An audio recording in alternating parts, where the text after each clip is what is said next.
démarrons cette seconde partie du journal de la campagne avec le candidat Macky Sall de la coalition Macky 2012. Il a tenu un meeting à Guédiawaye. Parce que moi je suis là, maintenant j'ai 37 ans. Sama jigéen sax ñoo ma ko di ko wax.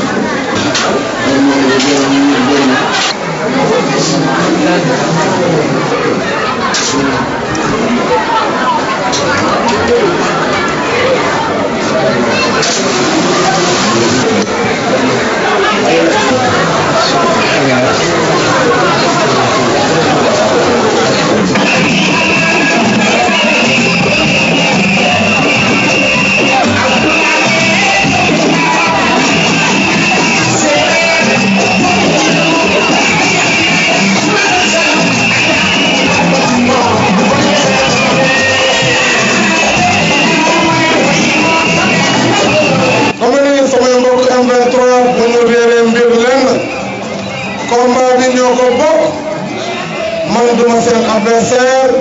ñoom dañuy sama adversaire ñoom dañuy jóg te mooy parce que jóg kenn la mooy Abdoulaye Wade ñetti at a ngi maa ngi si tànkam te dama ko bàyyi lu ma teg ko ci suuf le fond du vote février. Voilà pourquoi j'ai décidé en toute souveraineté avec cette coalition, la coalition Macky 2012, que le combat pour le départ de Wade se mènera au sein du M23, mais il se mènera surtout sur le terrain politique, en campagne, en ville, dans les banlieues, dans la diaspora, partout où nous trouvons des Sénégalais pour devoir dégager le 28 février 2012. Kon nag ñuy wax ñu naan Macky Sall plan B de Abdoulaye Wade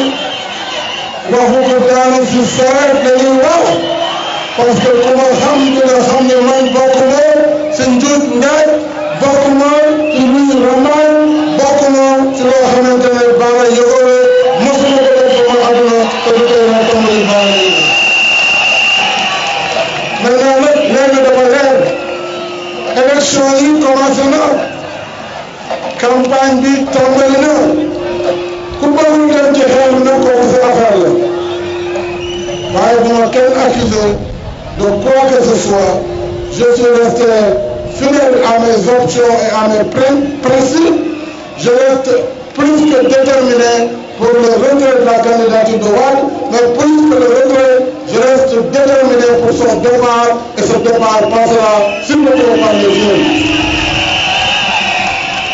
Si l'on weesoo ñëw naa tey Guédiawaye, un département meurtri, une banlieue abandonnée qui a besoin d'investissements publics massifs, qui a besoin d'assainissement, qui a besoin d'éclairage public, de sécurité, qui a besoin de centres de formation et d'une université des métiers.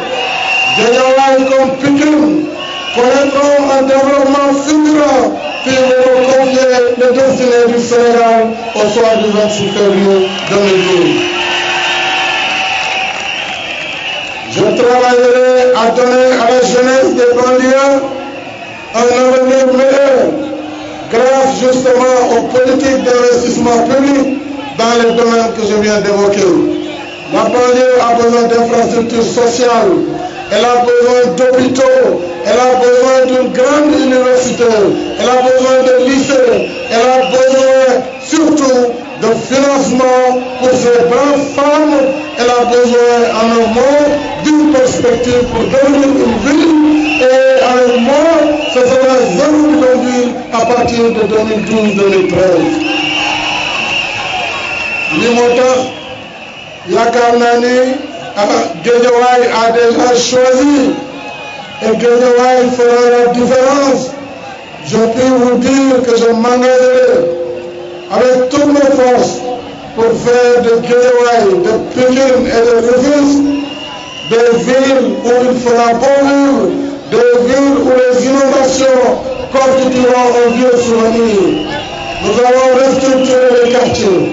Nous allons promouvoir l'assainissement des eaux usées et des eaux pluviales. Et cela, nous avons déjà l'étude grâce au travail fait par les ingénieurs polytechniciens.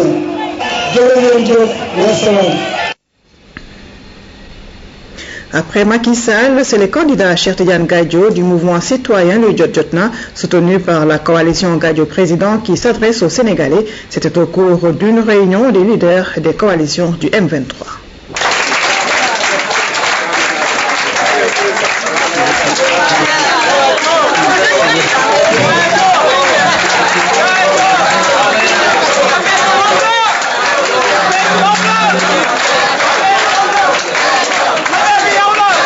li ma wax waxaat ko te gëm ko parce que man damay wax waxaat du ma wax waxeet damay wax waxaat ba mu dëgër parce que noonu lañ may arrêté loolu laa gëm man du ma wax sénégalais lu ma dugg mën naa cee génn am na mag yu wax loolu nag lu ma dugg mën naa cee génn yàlla mu ci yàlla mosal lu ma dugg dama ciy des parce que loolu laa gëm. Très bien. Donc def nañu front commun. Et j'ai expliqué wax naa Sénégalais ba mu leer ne combat bii ñuy mëne pour Abdoulaye Wade retirer candidature am te bu nangu retirer candidature am coup d'état constitutionnel bi ñu wax dina ko coup d'état électoral dina ko def léegi ñun yokk nañ ci ne bu defee coup d'état électoral ne jàpp ne lépp lu génn ci coup d'état électoral duñ ko reconnaître. mbokk yi bokk ànd ak ñun tey ñoom ñoo proposé nañ leen ñu taxawal li ñu naan conseil national de transition. ci biir conseil national boobu ñu parce que Wade comme communauté internationale weddi na ko tey àndatu ñoom reconnaître uñ ko bu forcé boppam ba toog ci élection yi def coup d'état électoral am le 26 mu annoncé ay résultats yi duñ ko nangu gouvernement bu muy fal après élection yi duñ ko nangu duñ ko reconnaître maintenant nag bañ ko waxee ñu commencé yuuxu ñoom seen bopp naan attention conseil national transition la kooku bañ ko defee Libye deret bu bare fa tuur may leen nag comme ñoom respecté wuñu sénégalais yi dañ defee ne sénégalais yi dañuy fàtte am na ñaari point yoo xam ne wax naa ko sama programme démb ci guddi ki njëkk tagg conseil national de transition en Afrique mu ngi tudd Ablaye Wade moo jël avion dem ba Benghazi ne conseil national de transition libyen félicitations ne Kadhafi déglu sa gars yi ni ñuy wax te nga dem waaw ñun tamit nee nañ ko Abdoulaye déglu leen Cheikh Tidiane Gadio di wax tey dem ci jàmm. beneen point bi mooy Libye dañoo commencé malheureusement di guerre ba pare door a def seen conseil national de transition sama kàddu ba mu ko yëkkati ba léegi nee naa leen dinañu régler problème mu Sénégal wante ci jàmm ak salaam avec des moyens exclusivement pacifiques xeexuñu saagante wuñu xuloowuñu benn force bu MPCL am mooy dërëm bu ñu teg ci table bi di ko liggéey di ko campagne dërëm bu lew la boo xam ne bàkkaar amu ci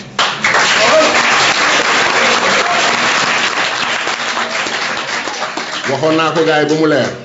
fu ngeen taxaw dinañ fa taxaw bureau de vote bu ngeen toog dinañ fa toog mais nag lépp ñu teg ko ci sacrifice personnel suñu militants yi à la base ñoo ko liggéey ñoo ko sacrifié duñu milliardaire sàcc ñu milliard te ñuy def campagne milliard bu ci yàlla àndee dinañ leen dóor duma bu leer nañ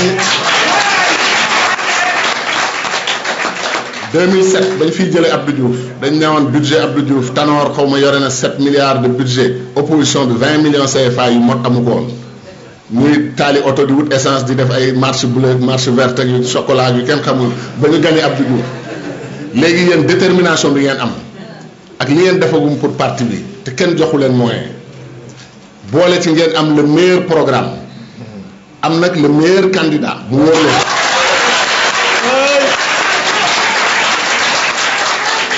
loolu lan moo ci des am les meilleurs militants yi gën a sacrifié ci Sénégal yoo xam ne dañu gëm seen askan gëm seen réew gëm seen parti am seen programme boo xam ne bu ñu ko tegee kenn dootul xoolati yeneen programme seen candidat fu mu taxaw tim maas askan yi di wax ñëpp ne gongo kon nag lu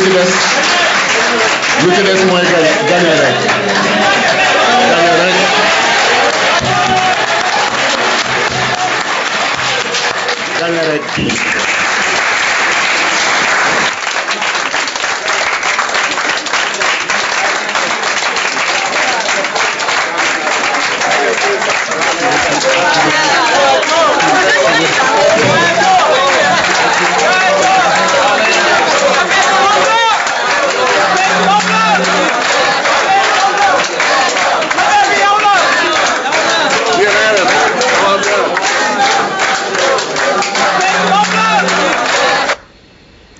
Le candidat Abdoulaye Wade était lui en meeting à Thiès, mais auparavant il a rendu une visite au khalife général de la famille Ndiéguène, à celui du shérif Abdoul Aziz Aïdara, au khalife général des Baye Fall et au khalife général de Ndiassane.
Population de Thiès,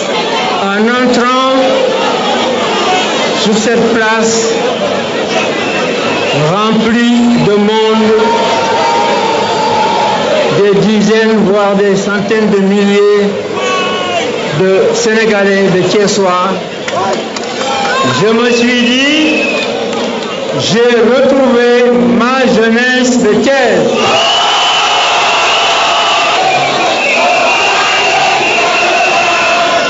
Je reviendrai là-dessus, mais dans ma déclaration aujourd'hui, je veux parler des plus de 60 ans.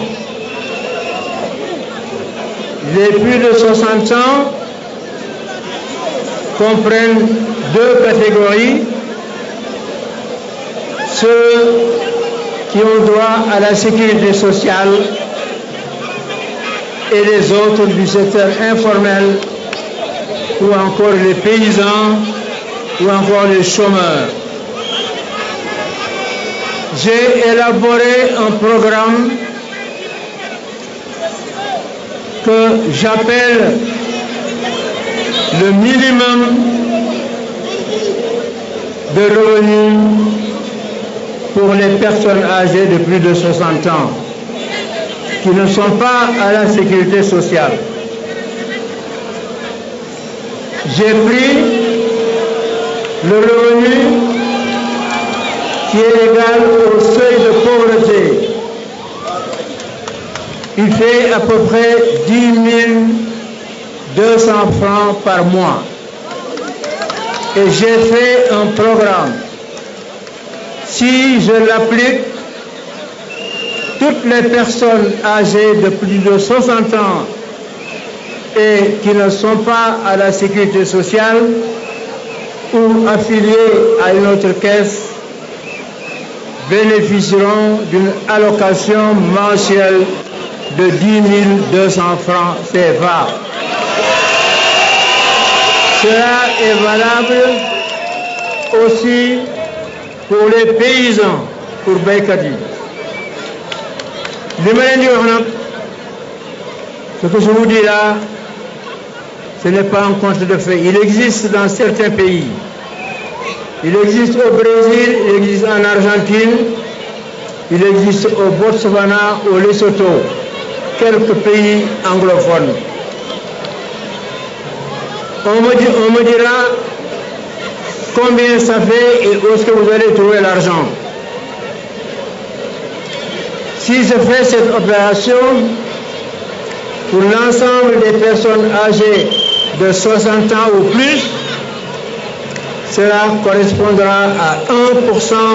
à 1,5% du produit intérieur brut du Sénégal. Donc,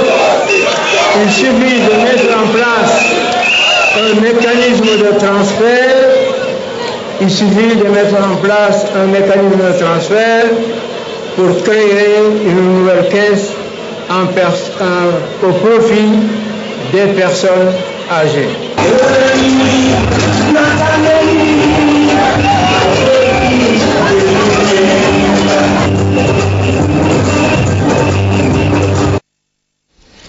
Après Abdoulaye Wade, le candidat Idrissa Seck de la coalition Idy 4e président a fait une déclaration à Dakar entouré des membres de son staff.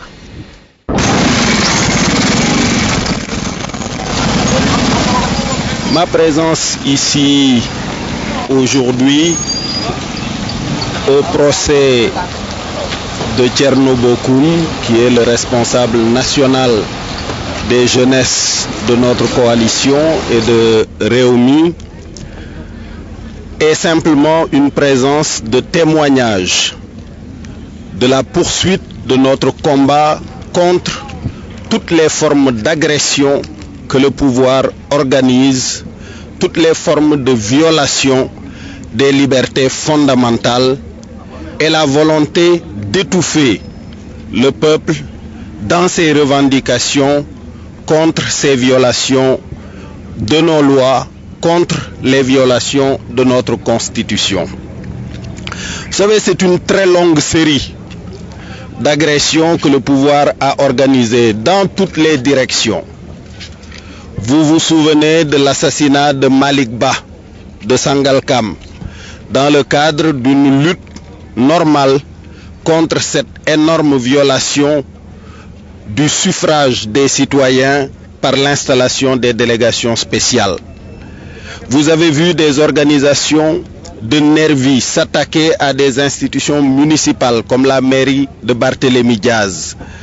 Vous avez vu l'arrestation de Malick Noël Seck. Vous avez vu les interdictions abusives de manifestations pourtant garanties par la Constitution du Sénégal. C'est contre l'ensemble de ces violations et agressions que nous entendons clairement livrer un message de détermination et de fermeté dans la défense des libertés fondamentales garanties par notre Constitution et dans notre combat contre la violation de la Constitution de notre pays. Ce combat est un combat qui intéresse tous les citoyens du Sénégal, parce que la République n'a de sens, le pays ne sera en paix et en stabilité que lorsque ces libertés fondamentales seront garanties et lorsque surtout les tenants du pouvoir se conformeront à la loi dans leurs différents agissements. Le pays est en danger. Lorsqu'un chef d'État en exercice avoue publiquement que les magistrats agissent sous sa dictée, mais personne n'est plus en liberté, personne n'est plus en sécurité. C'est une question qui interpelle directement les magistrats concernés. Déclaration bu grave noonu kenn musu ko dégg bu fekkente ne attekat bi njiitu réew mi nee na lu muy atte moom moo ko koy digal moo koy dogal loolu gravité mënu ko weesu. Ça veut dire que yoon amul, justice amul, li neex njiitu réew mi la ñuy atte ñu teg leen ci tribunal yi di dogal te magistrat yooyu nga xam ni ñoo jël dogal bi ci chantier de Thiès yi ñoom la ñu interpellé directement, ñoom ñoo war a tontu wax ndax ci ndigalu président de la République la ñuy jëlee ay dogal. Bu loolu amee comme magistrat bi ko jiite woon moo jiite conseil constitutionnel war naa tey xel ndax li mu dogal ba valider candidature Ablaye Wade ci dicté la ko defee ci ndigal la ko defee wala déet. Loolu daal li muy tegtale mooy yoon amatu fi, njub amatu fi, dogal bu jaar ci yoon ak justice indépendante amatuñ fi. Man dégguma déclaration bi ba léegi mënuma gëm ni chef d'État mën na wax lu rëy noonu njaaxum bu toll noonu. Moo tax vraiment dama jaaxle, j'étais extrêmement surpris qu'un chef d'État en exercice avoue s'immiscer dans le fonctionnement de la justice de son pays à ce niveau-là. C'est d'une très grande gravité. Mbokku Sénégal, li nga xam ni moo ñu indi fii tey ci tribunal bi ci procès bi nga xam ni def nañ ko contre Thierno Bocoum nga xam ni mooy responsable national mouvement Jeunes Rewmi di suñu parti di suñu coalition. dafa bokk ci xeex bi nga xam ni moom la ñuy xeex contre jalgati yu dul jeex yi nga xam ni régime bi ñoo ngi koy jalgati ak yelleefu doomu aadama li nga xam ni constitution bi garantir na ko muy liberté manifestation fu ñu ko bëgg a defee ñu ne du foofu di interdire manifestation yi nga xam ni constitution bi garantir na ko. Le candidat Oumar Khassimou Dia du parti humaniste est élu à Tivaouane où il a tenu un meeting.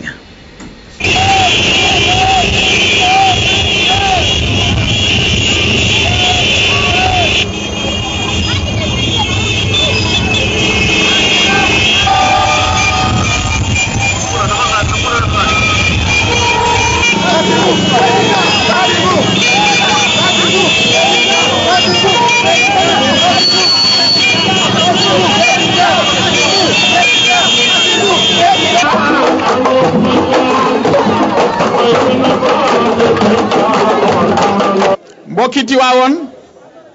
maa ngi leen di nuyu di jiital ci nuyoo bi le khalife général des Tijanes El Hadj Mansour Sy bi ñuy ñëw nag dañu xaw a fiir benn taalibe ci yoon wi mu ñu metti taalibe yi taxawaagu ci mbedd yi Dakar Thiès Tivaouane ak fu nekk dafa di spectacle bu metti bi nga xamee ni dañ ci war a jóg état bi dafa war a te kooku proposition bu ñuy def la dañu war a def un fonds de soutien à l'éducation religieuse fonds de soutien boobu mooy tax képp kuy sëriñu daara nga mën a am solde di fayeeku weer te taalibe yi ci kër yi ñu bañ a di yalwaan bañ a nekk ci naaj wi bañ a nekk ci sedd bi nekk dans de bonnes conditions. Éducation dafa nekk ci coono ci réew mi fi may wax ak yéen xale yi nekk ci école yi ak ci université yi xamuñu ndax dañuy am année blanche am déet war nañu convoquer les états généraux de l'éducation et de la production pour que xale yi enseignants yi jàngalekat yi ak ñëpp mën a daje toog waxtaan naka nga xale yi di jàngee jàng bu baax bu ñu jàngee ba pare itam naka nga ñu amee fu ñu mën a yëngoo. Mbokki Sénégal, je voudrais vous dire que je suis attristé. Attristé parce que tout à l'heure, en venant, notre cortège a failli renverser 2 talibés sur la route. Il faut que l'État prenne ses responsabilités par rapport à la mendicité et surtout par rapport à la mendicité infantile. Nous proposons la mise en place d'un fonds spécial pour l'éducation religieuse, un fonds de soutien à l'éducation religieuse qui permettra de soutenir les jeunes chrétiens afin qu'ils aient l'éducation qu'ils désirent, mais qui permettra de soutenir aussi les jeunes musulmans afin qu'on ait des daras modernes, que les maîtres coraniques puissent avoir un salaire mensuel, que les enfants cessent de tourner dans la rue, dans le froid et dans le dénuement. Je pense qu'il est de la responsabilité d'un État de protéger ses enfants. L'éducation sénégalaise est en crise. Malgré tous les efforts dont le gouvernement nous parle, malgré les 40% alloués à l'éducation, nous remarquons que les enseignants, les étudiants et les élèves sont toujours en grève. Il faut donc rapidement convoquer les états généraux de l'éducation et de la production pour qu'on puisse voir quelle éducation il nous faut et comment mettre l'éducation en phase avec la production. On nous parle encore une fois de la candidature de Maître Wade. Nous pensons qu'aujourd'hui, il faut qu'on aille résolument vers les élections, qu'on protège nos élections parce qu'on a dit que Abdoulaye Wade mango bu ñor la buñ ko gëssamee mu wadd buñ ko gëssamul mu wadd. Allons donc aux élections et gagnons Wade sur le terrain des urnes. Mbokki Tivaouane dama leen di wax nañu delloo ci suñu xel réew mi réewum jàmm la kilifa diine yi ñoom ñëpp jàmm la ñu woote ñun parti humaniste ñax jëriñu en tant que humaniste li ñuy woote mooy jàmm li ñuy woote mooy non violence. Candidature Abdoulaye Wade bi warul jaar ay bakkan di ci wodd. Candidature Abdoulaye Wade bi warul jaar réew mi di tas. Abdoulaye Wade forcé na li muy forcé wax nañ ngeen ni d'accord ñu pour mu nekk président mais comme mbir mi toog na fii ku ne xam na ni Abdoulaye Wade est minoritaire dans ce pays dama bëgg yéen waa Tivaouane bu bésu élection yi jotee ngeen takku taxaw góor jigéen mag ndaw dem ci urne yi gagné Abdoulaye Wade génne ko ci réew génne Abdoulaye Wade ci palais bi teg fa Oumar Khassimou Dia parce que mooy la candidature de la jeunesse mooy la candidature de l'alternance générationnelle mooy la candidature de l'espoir mooy la candidature de l'espérance. Le prochain à s'adresser aux Sénégalais est le candidat Doudou Ndoye de l'Union pour la République. Il a fait une déclaration à la permanence de son parti. Sénégalaises, Sénégalais, observateurs de nos élections qui êtes au Sénégal, amis du monde entier, Sénégalais de l'extérieur, je voudrais vous prendre à témoin, car tout de suite, au moment où je m'apprête à quitter Dakar pour faire le tour du Sénégal, pour apporter mon soutien au monde rural, exproprié de fait par le président Abdoulaye Wade, en ce moment-là, je suis informé que moi, le seul candidat qui réside dans le Dakar Plateau, le préfet de Dakar vient d'interdire toute activité politique sur le territoire de Dakar Plateau. Donc, il m'interdit à moi d'aller vers mes amis, de faire un meeting devant la maison où je suis né. Il m'interdit d'aller au marché Sandaga. Voilà ce qui vient d'être fait. Alors que le président Abdoulaye Wade quitte son palais tous les jours, à 150 mètres de chez moi, en caravane, beaucoup de sifflets, les moyens publics, et lui, il ne peut lui être interdit ce phénomène. Et moi, le seul, censé bénéficier de ce territoire de Dakar Plateau, je ne puis rien faire chez moi. J'ai connu des dictatures civiles, violentes. Il est en train de faire quelque chose d'historiquement blâmable. Il porte atteinte aux libertés. Et l'arrêté que le préfet de Dakar vient de prendre est une atteinte directe et grave aux libertés publiques, aux libertés politiques, et qui compromet déjà tout jugement que j'aurai demain sur le résultat des élections. Je suis un djamiste, je suis un homme de paix, mais je sais prévoir, je sais comprendre les phénomènes de la politique. Je voudrais prendre le monde entier à témoin, car je ne pourrais reconnaître une victoire, en tout cas du président Abdoulaye Wade, si cela doit se passer comme cela. Mbokku Sénégal gis ngeen li administration Abdoulaye Wade def mu ne man bi juddoo Ndakaaru juddu marché Sandaga dëkk plateau samay xarit ne fa samay mbokk sama lépp ne fa bawol yi ne fa saalum yi ne fa ñëpp di fa commerce sama màgg ak ñoom war a dem seen i dëkk pour xeexal leen pour seen i suuf ak seen i alal ñu ne du ma fi politique du ma politique fi ma dëkk loolu nag mosul am Sénégal ma bëgg rek mu xam tey nag ne victoire bu mu wax ëllëg ne am na ko du ma ko nangu mosuma histoire mosuma xeex mosuma xëccoo kenn mais je lui dénie toute victoire ëllëg bu fekkee nee na moo gagné ci élection yi. Imam Maguette Diop asalaamaaleykum mbokk yi soxna yi ilimaan yi fi toog xale yi góor ak jigéen maa ngi leen di nuyu man yàlla dafa def ma yaakaar ne dama fonk nit. C'est Imam Maguette Diop mi nawle la bàyyi na léppam di ma fekk si xamul fa may fanaan xaw ma fu muy fanaan bu may dugg si lu mel ni campagne électorale présidentielle samay mbagg ak samay tànk antanul lépp wante yàlla mën ma may ma fekk si ko moom mi bokk ci sama parti ci sunu parti mu bokk ci andi fi ay carnet de membre c'est li mu fi dugal ci carnet de membre ak ay membre ëpp na juróom fukki nit moo war a ñëw ne leen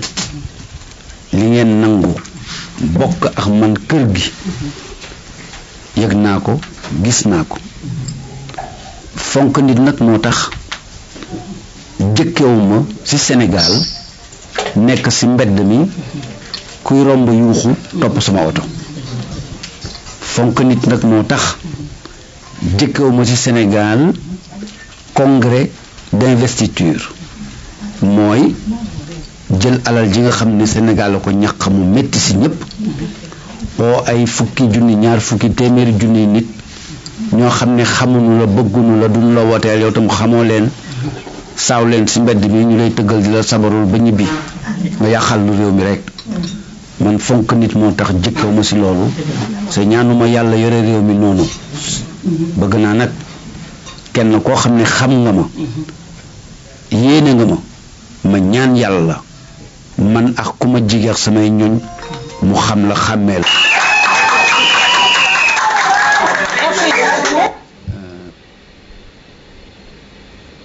Enfin, le dernier candidat à s'adresser aux Sénégalais ce soir est le candidat Djibril Ngom du parti Taxawu Askan Wi. Il a effectué une visite de proximité à Yoff.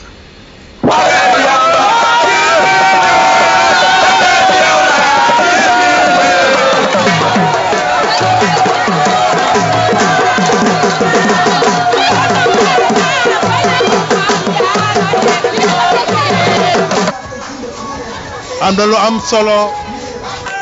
loo xam ne bëgg naa ñu xam ko mooy géeju Limaamu Laay gi géej gi ngeen gis jën amatu fi lu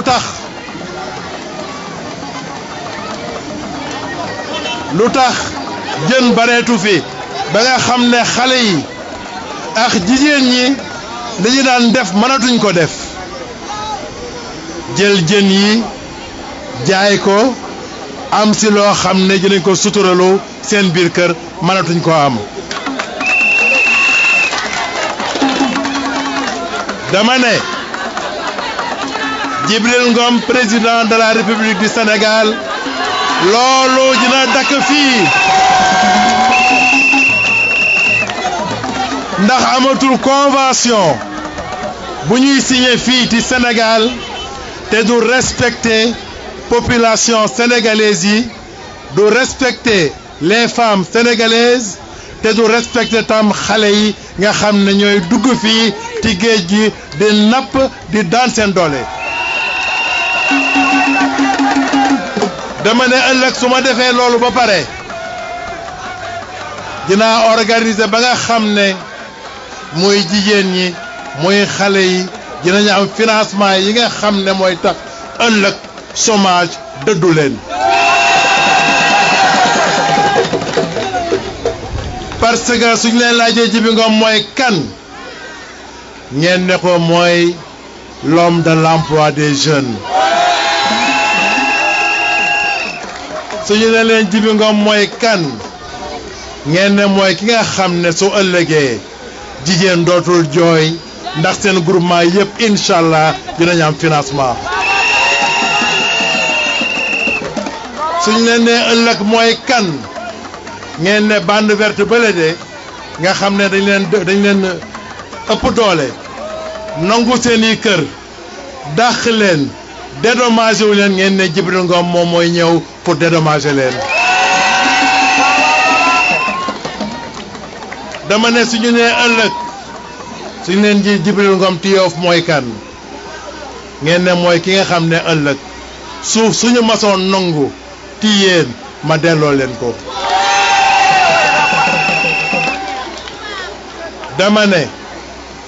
na ngeen xam seen bopp am na ku ko woy xam leen seen bopp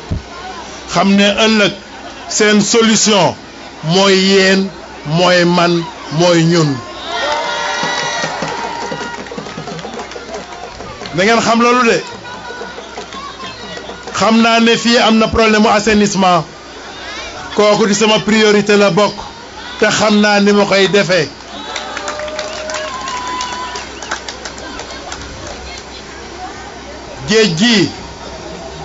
géej gi nga xam ne mooy suñu mine mooy seen mine mooy seen richesse ëllëg dinaa si teg sama tànk ba nga xam ne xale bu fa duggati du sooy man dama bëgg ëllëg xale yi di dugg fii ci biir géej gi di jël jën gi di ko indi fii jigéen ñi di ko jaay man bëgguma ngeen traversé wuti Espagne yëpp mu ngi fii ci Sénégal. dama bëgg ëllëg incha allah Djibril Ngom président de la République du Sénégal ñu jël lycée boo xam ne samp ko fii lycée bi xam nga lan la ku fi génne incha allah di nga am xëy di nga am liggéey ndax métier yi nga xam ne moo ëpp solo te Sénégal soxla ko Sénégal de 2015 de 2020 soxla ko métier yooyu ñu koy jàngale fii ci Yoff mu yomb leen ngeen am métier am liggéey am xëy seen famille kontaan seen yaay yi kontaan seen baay yi kontaan wasalaam.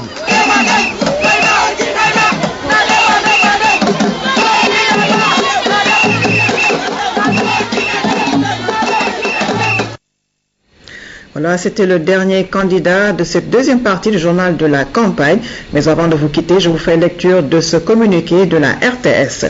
Madame Aminata Tall a déclaré dans le journal Le Populaire de ce jour que les images diffusées par la RTS dans le journal de la campagne électorale pour le meeting du candidat Abdoulaye Wade avaient déjà été utilisées lors de l'élection présidentielle de février 2007. La RTS informe l'ensemble des Sénégalais que toutes les images diffusées dans la tranche du candidat Abdoulaye Wade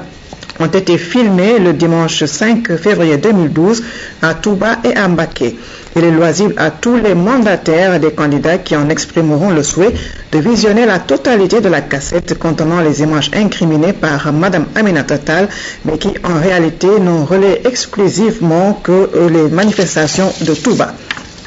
La RTS rejette donc les déclarations non fondées de Mme Aminata Tall parues dans le journal Le Populaire d'aujourd'hui et nous gardons bien entendu les rushs de la manifestation et nous sommes prêts à une confrontation devant témoins signé la direction de la RTS. C'est la fin de ce journal de la campagne. Je vous retrouve demain pour une autre édition. Bonsoir.